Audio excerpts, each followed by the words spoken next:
По градинките, училиштата, спортските сали, домовите на културата, општините ќе ги проверуваат и објектите за домување дали исполнуваат услови за противпожарна заштита, но и генерално за безбедноста на луѓето.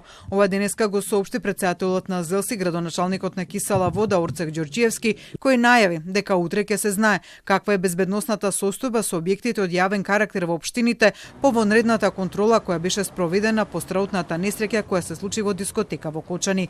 Тој рече дека повеќето од општините редовно вршеле контрола, но не сакаше да ги открие општините кои не ја спроведувале редовно таа своја обврска.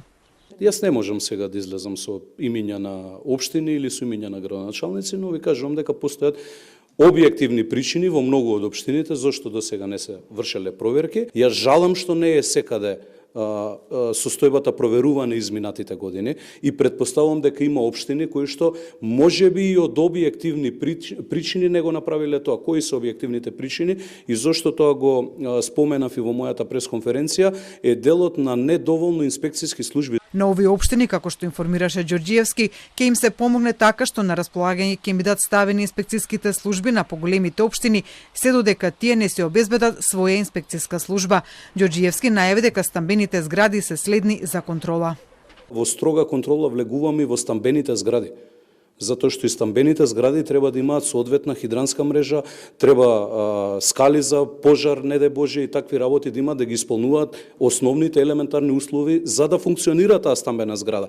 Дека ќе се проверуваат објектите за домување, потврди потправилката на владата Марија Митева, која за тоа дали подземањето на лиценците на проектантските, надзорните и градежните фирми кои не ги исполнувале условите, ќе се спроведуваат контроли на објектите кои тие ги граделе и проектирале, рече дека тоа е една од фазите кои следат. За сите понатамошни детали ќе се продолжи со етапна контрола на се она што зависи нерегуларно согласно законот и верувам дека и овој дел ќе биде опфатен од страна на надлежните институции, но тоа ќе бидат фази и етапи на кои што долгорочно ќе работиме. Министерството за транспорт во петокот објави дека по спроведена контрола во 640 фирми за проектирање, надзор и градба, 15% од нив не ги исполнувале законските услови за работа, пошто им се одземени лиценците. Според Министерството, контрола ќе биде направена на над 1000 лиценцирани правни лица.